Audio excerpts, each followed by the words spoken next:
Hello friends, एक बार पुनः live आया हूँ वीडियो अपलोड करने के लिए तुम्हारे लिए। जैसा कि अपन पढ़ रहे थे नरेशन, उसके बारे में थोड़ा सा आपको बता दिया गया था, लेकिन अब थोड़ा सा क्लियरली इसको डेफिनेशन के साथ स्पष्ट कर देता हूँ।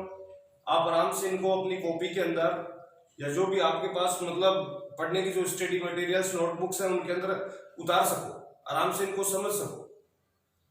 और जो भी वीडियो डाल रहा हूं आप उनको हल्के में न ले, क्योंकि जितना ज्यादा आप अब समय निकालोगे इनके लिए उतना ही ज्यादा आपका जो फ्यूचर है वो गोल्डन होता जाएगा। और आपसे एक प्रार्थना करता हूं कि ये जो कोविड-19 जो एक महामारी है, इसके चलते आप अपने घर पे रहें, सेफ रहें, बार बार अपने जो मतलब हाथ हैं उनको धोते रहें और बाहर जाने से बचें, घर के अंदर बैठे रहें। इसीलिए आपके लिए जो वीडियो YouTube मेरे चैनल पर मैं डालता हूं, ताकि स्टूडेंट्स हैं उनकी स्टडी है वो कहीं रुके नहीं, विदाउट किसी प्रॉब्लम के आप वो स्टडी कर सको। तो चलो गाइस चलते हैं। मैं बता रहा था आपको स्पीच के बारे में। स्पीच बता दिया था, इसको दो भागों में बांटा गया है और इस स्पीच का जो वास्तविक हिंदी अर्थ कथन होता है। तो अब बात करें स्पीच के जो दो पार्ट की, तो पहले बता दिया था मैंने, पहला जो इसका पार्ट है direct speech. Direct speech, direct speech की मैं डेफिनेशन लिखता हूं बोर्ड पे कि किसी भी कथन को दूसरों के सामने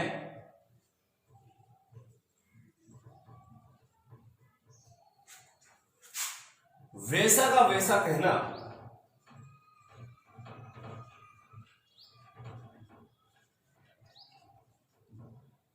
क्या कहलाता है? डायरेक्ट स्पीच कहलाता है।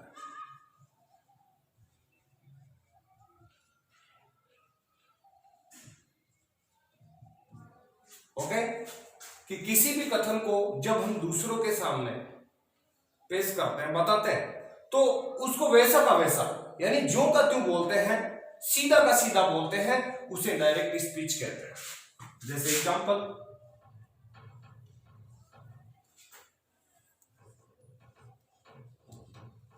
सीमा says to me, Seema says to me,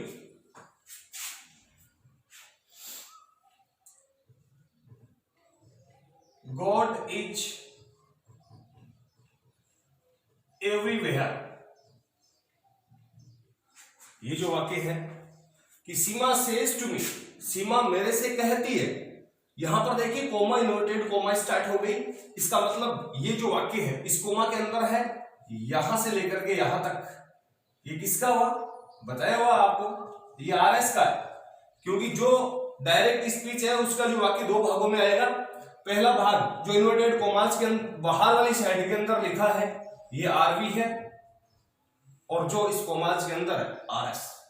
तो सीमा सेज टू मी, सीमा मेरे से कहती है, कोमा इन्वर्टेड कोमा स्टार्ट है, गॉड इज एवरीवेयर, भगवान प्रत्येक जगह निवास करता है या प्रत्येक जगह है। तो ये डायरेक्ट हुआ कि सीमा की जो बात थी मैंने उसी की जो लैंग्वेज के अंदर वैसा का वैसा आपके सामने है वो पेश कर दिया, रख दिया। दूसरा स्पीच का जो पार्ट है इनडायरेक्ट स्पीच।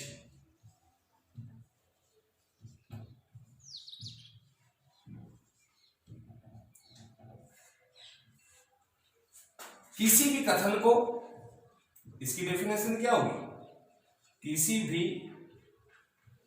कथन को दूसरों के सामने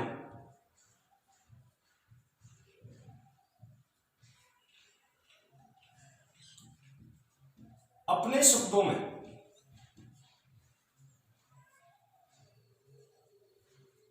कहना क्या कहलाता है? Indirect speech. अब इसी वाक्य को जैसे मैं इनडायरेक्ट के अंदर चेंज करता हूं तो ये क्या होगा, सीमा tells me that God is everywhere। अब देखिए ये ऊपर वाला जो एग्जांपल है वो डायरेक्ट स्पीच का है, जिसके दो पार्ट है, पहला आरवी है, दूसरा आरएस। और इनडायरेक्ट की डेफिनेशन मैंने लिखी है, उसके अंदर आप वाक्य को देखोगे कि वाक्य एक है, यानी इसके अंदर कनेक्टिव वर्ड का जो प्रयोग अपन करते हैं इसमें दैट कनेक्टिव वर्ड लगा हुआ है। और आप देखोगे कि डायरेक्ट स्पीच प्रत्यक्ष कथन होता है और इनडायरेक्ट स्पीच परोक्ष, ये कल वीडियो के अंदर बताया हुआ था, ये होता है परोक्ष कथन। और डायरेक्ट स्पीच की बात करें प्रत्यक्ष कथन होता है। इसके दो पार्ट है, आरवी और दूसरा जो इसका पार्ट है आरएस। ये देखिए वाक्य साफ दिखाई दे रहा है, एक वाक्य तो यहां सीमा सेज टू मी आरवी का लिखा है, क्योंकि आरवी का पार्ट होता है वो कोमा से बाहर वाली साइड में होता है, कोमा से जो बाहर है वो आरवी है, और कोमा के जो अंदर इनवर्टेड कोमाज के जो अंदर है वो क्या है, आरएस। तो ये दोनों डेफिनेशंस आपको समझ में आ गई होंगी। अब अपन बात करते हैं रूल्स की, कुछ नियम्स की, कि कैसे अपन डायरेक्ट स्पीच के वाक्य को इनडायरेक्ट के अंदर ले जाकर के चेंज कर सकते हैं, बदल सकते हैं। मैं बता देता हूं, साधारण तौर पर आरवी के वाक्य में से कोमा सेज कोमा शेड के साथ टू नहीं दिया गया हो,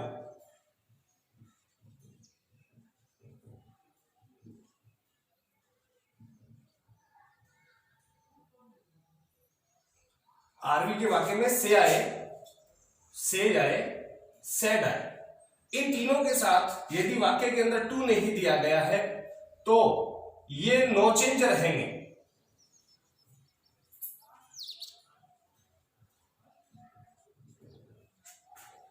दूसरा नियम, यदि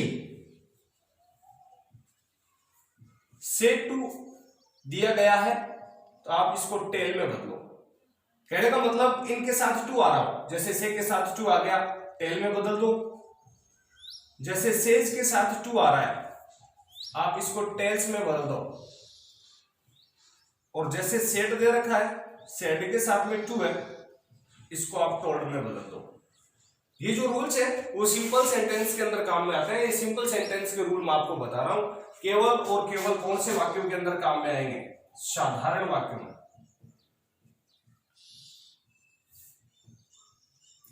यानी ये जो नियम अपन पढ़ रहे हैं साधारण वाक्यों के अंदर इनको अपन काम में लेते हैं, सिंपली तौर पर अफर्मेटिव होते हैं इनको, से, सेज और सेज। पहला, इनके साथ यदि टू नहीं है तो ये नो चेंज रहेगा, आरवी के वाक्य में कोई परिवर्तन नहीं करना है। दूसरा, यदि आरवी के वाक्य के अंदर इन तीनों के साथ ये टू साथ में आ जाए तो से टू टेल में बदल देना, सेज टू टेल्स में, सेज टू टोल्ड में। तीसरा नियम है कि जो ये इस प्रकार की एक जो कोमा लगी है इसको इन्वर्टेड कोमा बोलते हैं। ये इन्वर्टेड जो कोमा है, इस इन्वर्टेड कोमा को आपको क्या करना है, हटाना है। इस इन्वर्टेड कोमा को आप क्या करोगे, हटाओगे, और हटा करके आपको क्या लगाना है, दैट। कौन से वाक्यों में, साधारण वाक्य। यदि वाक्य साधारण है तो ये कोमाज हटेगी और इसकी जगह क्या लगेगा, दैट लगेगा। ये तीन नियम हो गए। अब जैसे एक एग्जांपल लिखता हूं, मैं बताता हूं आपको कि ये चेंजेस कैसे होंगे। जैसे एक छोटा सा वाक्य है, Ram said me, Ram said me I like you, I like you. छोटा सा सेंटेंस लिखा है, पता है ये दो भागों में बंटा हुआ है। इसका मतलब यहां से लेकर के और यहां तक ये कंप्लीट जो वाक्य है वो किसका है, डायरेक्ट स्पीच का। ये डायरेक्ट स्पीच का सेंटेंस है और मैंने बताया था स्टूडेंट्स आपको कि ये जो डायरेक्ट स्पीच है इसके कितने पार्ट होते हैं, 2। तो यहां पर ये जो इन्वर्टेड कोमा के बाहर जो लिखा है ये आरवी हुआ, क्योंकि ये आरवी एक डायरेक्ट स्पीच का पार्ट है, और यहां पर ये क्या हुआ, आरएस। तो ये कोमा के अंदर जो बंद है आरएस हुआ, कोमा के बाहर आरवी, और यहां से यहां तक कंप्लीट डायरेक्ट का ये सेंटेंस डायरेक्ट स्पीच का लिखा है। ये 3 नियम के लिए मैं आपको एक्सप्लेन करने के लिए छोटा सा वाक्य एग्जांपल लिख रहा हूं। अब इसको आप जैसे बदलेंगे तो सबसे पहले आप आरवी के वाक्य को देखो। राम सेड मी, राम ने मुझसे कहा, आई लाइक यू, मैं तुम्हें पसंद करता हूं, चाहता हूं। अब इस वाक्य को अपन इनडायरेक्ट में बदले तो सबसे पहले आरवी के वाक्य में चेक कीजिए, पहला नियम पढ़ा क्या कह रहा है, फर्स्ट नियम। आरवी के वाक्य में देखो इन तीनों में से कोई एक लगा है क्या, जी हाँ बिल्कुल, सेड दिया हुआ। अब दूसरा नियम है कि इनके साथ पहले ये देखो टू है क्या, टू नहीं है, अकेला है, तो पहला नियम ही काम में लेना पड़ेगा। आरवी के वाक्य में से, सेज या सेड, इन तीनों में से एक मिलेगा आपको, तीनों साथ आ नहीं सकते क्योंकि एक महल में 2 तलवारें कभी नहीं आती। तो इनमें से देखो सेड है, सेड के बाद देखो टू है नहीं, इसका मतलब ये वाक्य है आरवी का जो नो चेंज रहेगा।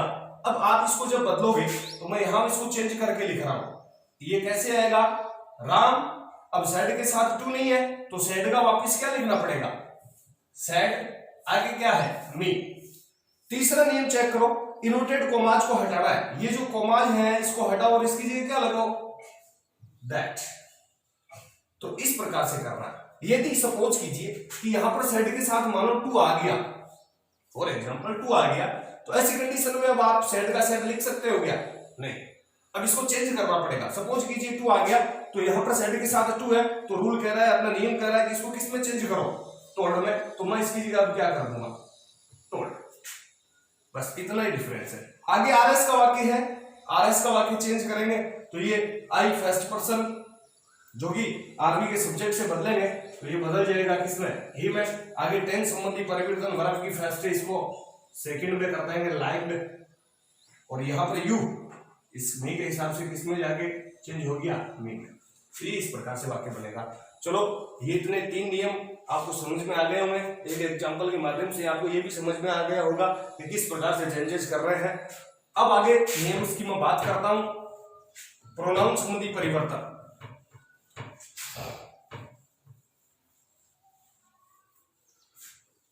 अब इसके बाद में आगे का वाक्य आता है वो आरएस का वाक्य स्टार्ट होता है, क्योंकि दैट के बाद किसका वाक्य स्टार्ट हो जाता है, आरएस का। जानते हो आरएस का वाक्य, इन्वर्टेड कोमा के अंदर वाला जो वाक्य है वो आरएस का होता है। और आरएस के वाक्य के अंदर 3 चेंजेज होते हैं। पहला, प्रोनाउन संबंधी परिवर्तन होता है। दूसरा अपन देखें तो टेंस संबंधी परिवर्तन होता है, और तीसरा टाइम व प्लेस संबंधी परिवर्तन, यानी समय व स्थान संबंधी परिवर्तन जिसको अपन बोलते हैं। तो ये 3 जो रूल या नियम वो बदलाव आरएस के वाक्य में होता है। तो अपन देखते हैं सबसे पहले प्रोनाउन संबंधी परिवर्तन।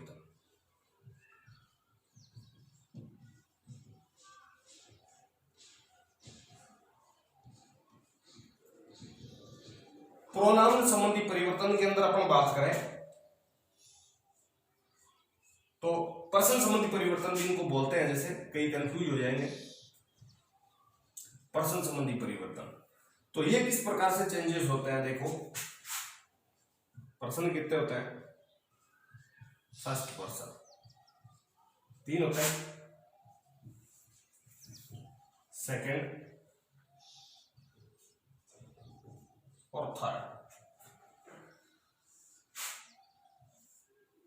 अब अपन ये इंडेक्स तैयार करते हैं, आई, माई और मी, वी, आवर और अस। वैसे ये 2 ही हैं, आई और वी, लेकिन इनकी जो फॉर्म्स हैं सीट है, जैसे आई की second, my third, me, we first पे है, इसकी सेकंड आवर, थर्ड अस। बात करें सेकंड पर्सन की तो यू होता है, और इसकी तीनों फॉर्म है वो यू, यू और यू ऐसे रहती है। आगे थर्ड पर्सन की बात करें तो थर्ड पर्सन के अंदर ही आता है, सी आता है, इट आता है, दे आता है, या एनी नेम, किसी का भी नाम आए तो वो भी थर्ड पर्सन में आता है। इसकी कंप्लीट, जैसे ही की सेकंड सीट होती है हिच, इसकी थर्ड होती है हिम, सी की हर और हर, इट की इट्स और वापिस इट, देयर और देयर। अब इनमें चेंजेस किस प्रकार करेंगे, यहां पर देखिए इनके अंदर जो बदलाव कैसे होगा।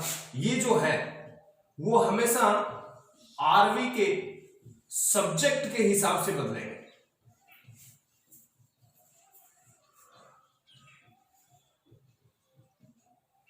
यहां पर ये जो दे रखे ना, आई, माई, मी, वी, अवर, अस, इस प्रकार से आप इनको याद करोगे।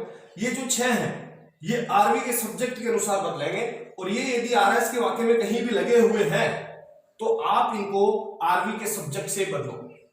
यहां पर ये जो 3 है, यू, योर, यू, इनकी मैं बात करूं आरवी के ऑब्जेक्ट, आरवी के ऑब्जेक्ट के अनुसार आप इनको चेंज करें। इधर लिखे हैं he, his, him, she, her, it, its, it, they, their, them और एनी नेम, यानी ये जो डिपार्टमेंट है ये डिपार्टमेंट हमेशा नो चेंज रहता है, इसमें किसी प्रकार का कोई चेंजेस नहीं होगा। तो ये हो गए अपने पर्सन या प्रोनाउन संबंधी परिवर्तन। तो ये आरएस के वाक्य के अंदर आपको चेंजेस इस प्रकार से करने पड़ेंगे। ये प्रोनाउन संबंधी परिवर्तन हुए। आरएस के वाक्य में दूसरा चेंज होता है, वो किसका होता है, टेंस संबंधी परिवर्तन का होता है। आप इनको आराम से उतार लीजिए, आपके सामने आराम से लिखिए। अच्छा, वीडियो आगे जाता है तो पॉज करके आराम से आप इस सारणी को उतार सकते हो, इसको समझ भी सकते हो। इसका याद करने का तरीका है I, my, me, we, our, us, you, your, you, he, his, him, she, her, it, its, it, they, their, them और एनी नेम। अब ये फर्स्ट पर्सन है, ये सेकंड पर्सन है, ये थर्ड पर्सन है इधर वाली साइड। तो फर्स्ट पर्सन किसके हिसाब से बदलेंगे, आरवी के सब्जेक्ट के अनुसार। अब आरवी का नाम लेते आपके समझ में आना चाहिए कि आरवी का वाक्य कौन सा होता है, कोमास से बाहर होता है या कोमास के अंदर होता है, ये बताया हुआ है। आरवी के ऑब्जेक्ट के अनुसार कौन से, सेकंड पर्सन, थर्ड पर्सन, इनमें से कोई भी आरएस के वाक्य में है तो ये नो चेंज रहते हैं। चलो आगे मैं आपको बताता हूं टेंस संबंधी परिवर्तन।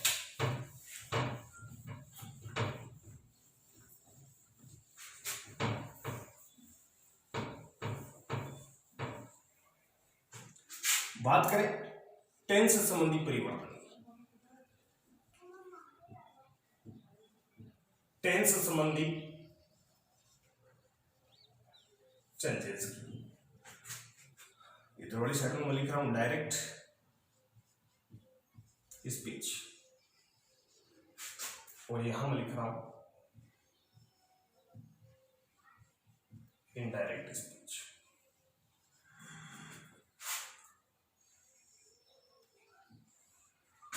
पार्टीशन दे देता हूं बीच में। अब यदि मैं नियम की बात करूं, डायरेक्ट स्पीच में यदि आपको वर्ब की फर्स्ट फॉर्म मिल रही है या वर्ब की फर्स्ट फॉर्म के साथ में आपको एस या ईएस दिया गया है, ऐसी कंडीशन में यदि डायरेक्ट स्पीच के अंदर वाक्य आ रहा है तो जब आप उनको इनडायरेक्ट में बदलो तो आप वर्ब की सेकंड फॉर्म कर लो।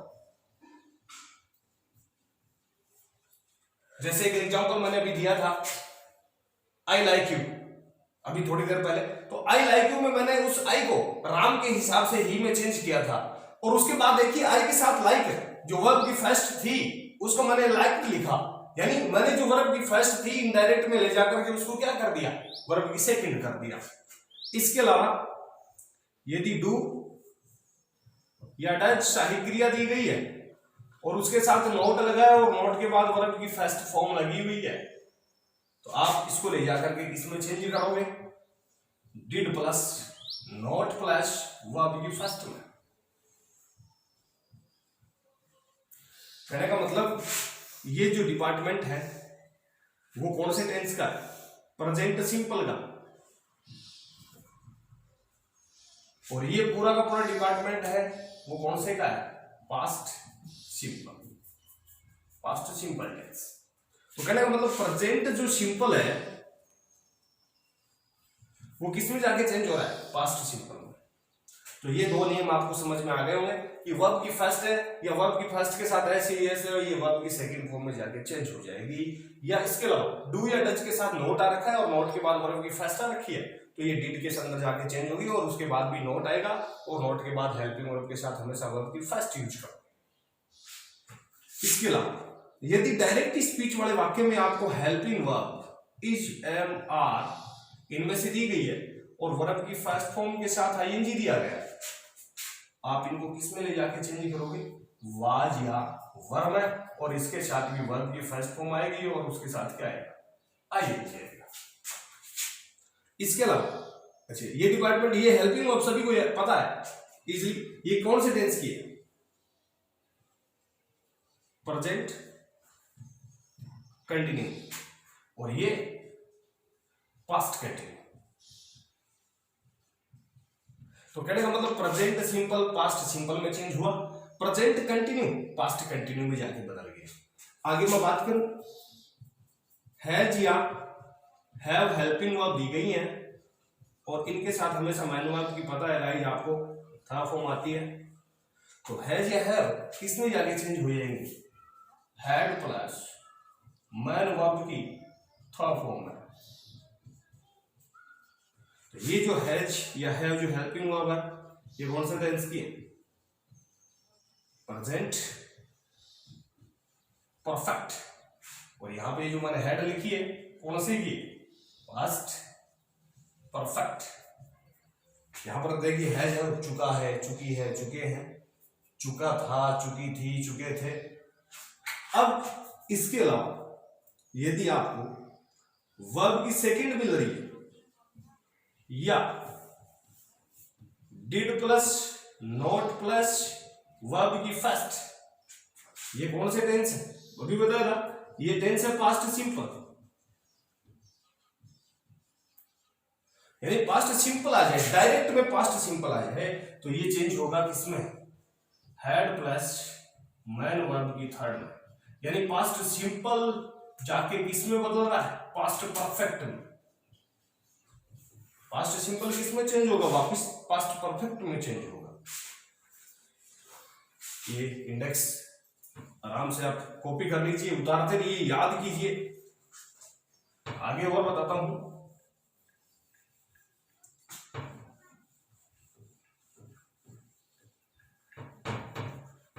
वेरी इजी, बहुत आसान है, कोई ज्यादा प्रॉब्लम्स नहीं आने वाली मेरे हिसाब से आपको।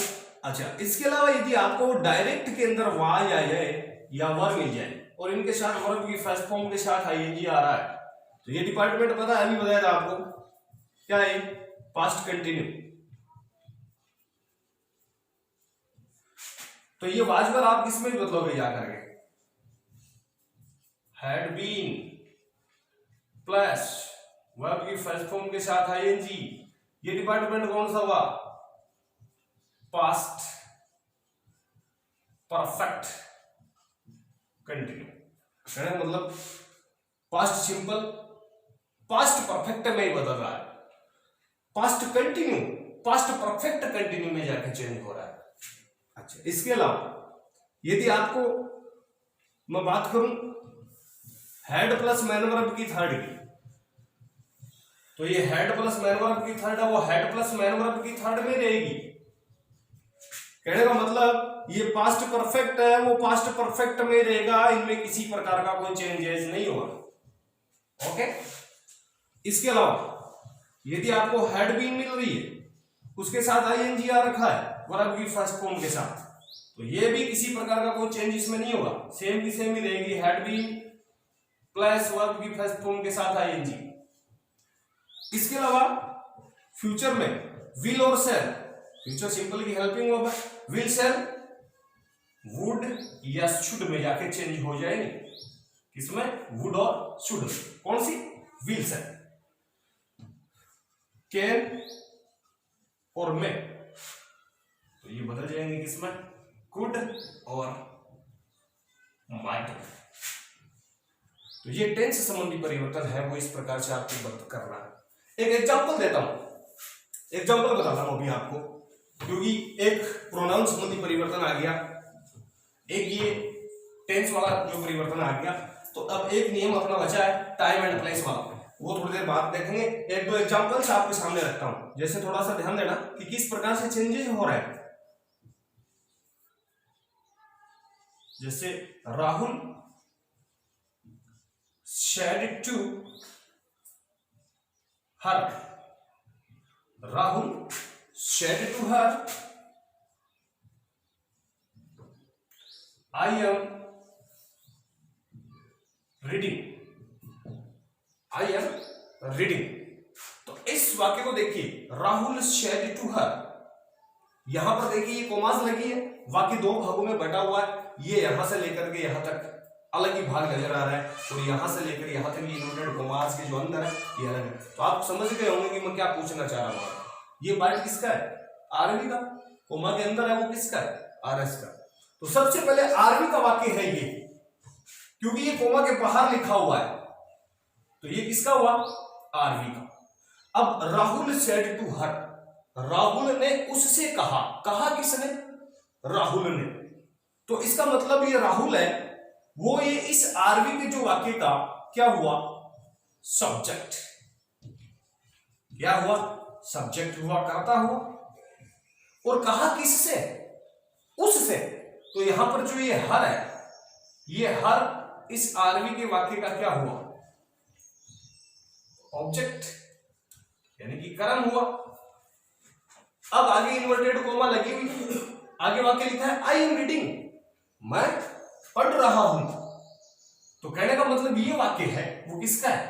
आरएस का। अब इस वाक्य को ये कंप्लीट यहां से यहां तक किसका है? डायरेक्ट का वाक्य है। किसका है? डायरेक्ट का। अब इसको मैं चेंज करता हूं, चेंज करोगे तो ये कैसे इनडायरेक्ट में आएगा, इसकी क्या जो मतलब शक्ल हो जाएगी?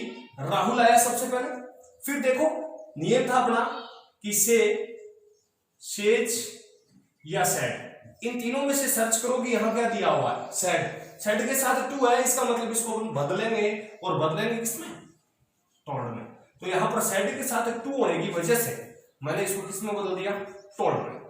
तो ये बना राहुल टोल्ड। आगे ऑब्जेक्ट आरवी का हर, इसको मान जो आप हटाओगे और इसकी जगह भी नियम बताएगा, क्या लगाओगे? दैट। अब दैट के बाद देखिए आगे किसका वाक्य है? आरएस का। आरएस का वाक्य किससे स्टार्ट हो रहा है? आई से। आई अभी लिखे थे अपन ने, आई, माई, मी, वी, आवर और अस, ये सारे के सारे क्या है? फर्स्ट पर्सन है। और फर्स्ट पर्सन किसके हिसाब से बदलेंगे? बताया था, ये सारे के सारे बदलते हैं आरवी के सब्जेक्ट के हिसाब से। किसके हिसाब से? आरवी के सब्जेक्ट के हिसाब से। अब देखिए यहां पर आई दिया हुआ है और आई वाक्य में है, तो कहने का मतलब ये फर्स्ट पर्सन है, और नियम कहता है कि फर्स्ट पर्सन आरवी के सब्जेक्ट से बदलो। आरवी का सब्जेक्ट क्या है अपने पास? राहुल। राहुल एक लड़का है, इसके लिए आप ही मानो। क्या मानोगे? ही मान लोगे। अब आई अपनी यहां पर देखिए कौन सी सीट पे बैठा हुआ है? पहली सीट पे है। तो अपन इसको चेंज करेंगे आई को इस राहुल के हिसाब से, जो ये लड़का है, और इसके अंदर ये किसमें चेंज होके आ गया अपने पास? ही आ गया। अब आई के साथ एम आई है, यानी is am are, present continue. अभी टेंस स्टडी के अंदर मैं बता रहा था कि यदि आपको present continue is am are मिल जाए तो आप इनको वाज वर्ब में चेंज करो, और यहां पर ही आ गया। आई के साथ भले ही एम आया, लेकिन ही के साथ अब आप क्या लगाओगे? वाच, और आगे क्या आएगा? Reading, full stop. तो ये वाक्य आराम से है वो चेंज होगी, कोई दिक्कत नहीं।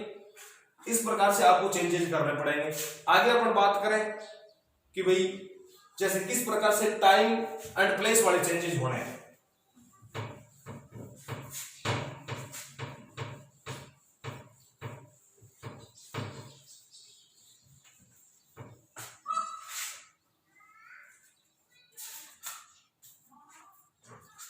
जैसे अपन देते हैं, यहां पर एक एरो लगा दो आप, ताकि आपको समझ में।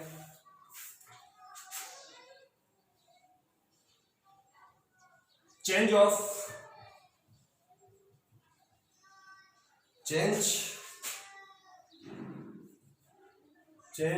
in the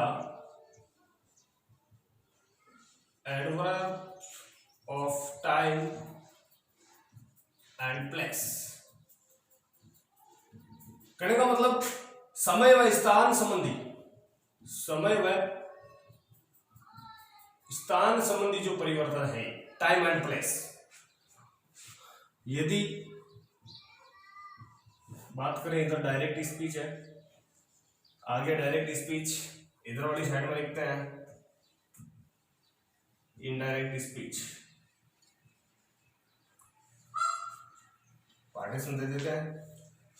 यदि आपको डायरेक्ट स्पीच के अंदर नाउन मिल जाए तो इनडायरेक्ट में ये नाउन किस में जाके चेंज होगा, देन में। नाउन किस में बदल जाएगा, देन में। अपन बात करें, ये दिस किस में जाके चेंज होता है, दैट। दिस किस में बदलेगा, दैट के अंदर बदलेगा। दीज जो किस में बदलेगा, दोज। ये आए, ये देयर में चेंज हो जाएगा। इसके अलावा अगो, बिफोर, अगो बिफोर में जाके चेंज होगा। जस्ट आ जाए तो ये भी देयर में चेंज होगा। कम, गो में। टुडे, दैट डे में। जैसे tonight, that night. Yesterday, yesterday किस में जाके चेंज होगा, द प्रीवियस डे में।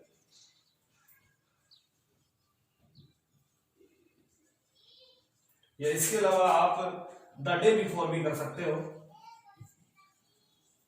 The day before. तो इस प्रकार से आप इनको चेंज करोगे। दो चार चेंजेज और है, वो और आपको बता देता हूं।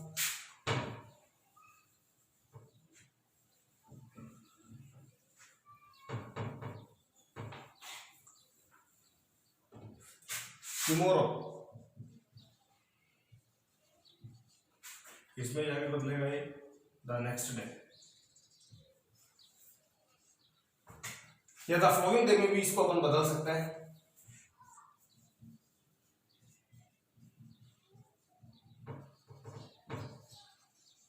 ओके। इसके अलावा यदि नेक्स्ट आ जाए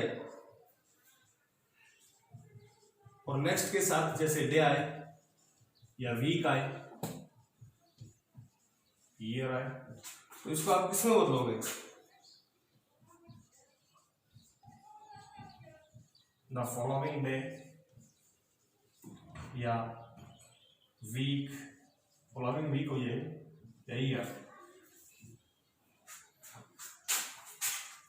तो इस प्रकार से ये आपको चेंजेस करना पड़ता है टाइम संबंधी। तो ये इसके सिंपली रूल हो गए कि भाई किस प्रकार से जो चेंजेस होने हैं। अब एक और एग्जांपल बता देता हूं आपको। जैसे Pooja said Ravi, comma inverted comma start, you have done your homework.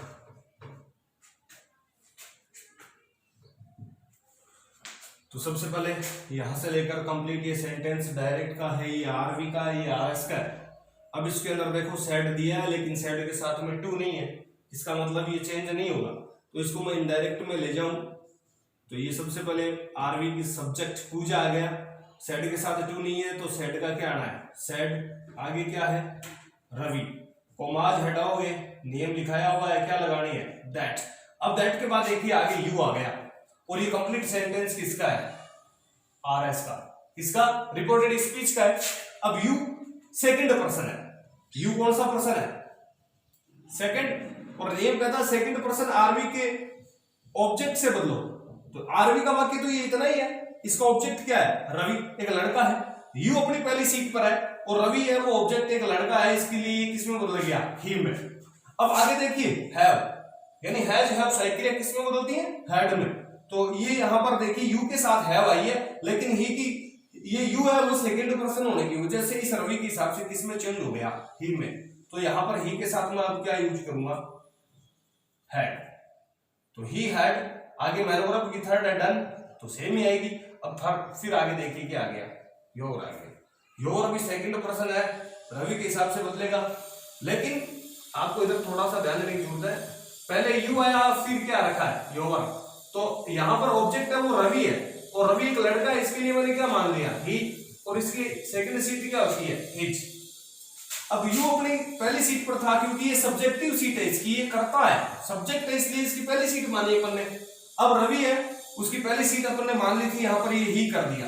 अब आगे जाकर के वाक्य में योर आ रखा है, तो आप इस योर को देखिए कि ये कौन सी जो मतलब पोजीशन पे है, ये यू की कौन सी सीट है, दूसरी सीट है। तो आप ही की दूसरी सीट करोगे किसके अंदर चेंज हो जाएगी, ये हिज में। तो ये योर है वो किस में बदल गया, हिज। आगे क्या बचा, होमवर्क।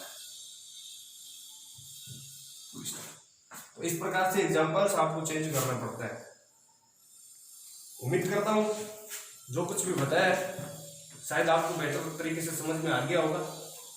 आप वीडियो को ज्यादा से ज्यादा लाइक करें, शेयर करें और सब्सक्राइब करना बिल्कुल न भूलें, क्योंकि जितना ज्यादा आप सपोर्ट करोगे उतना ही ज्यादा मेरा मनोबल बढ़ेगा और नए नए अपडेट्स मैं रोज आपके लिए लेके आता रहूंगा। थैंक्स।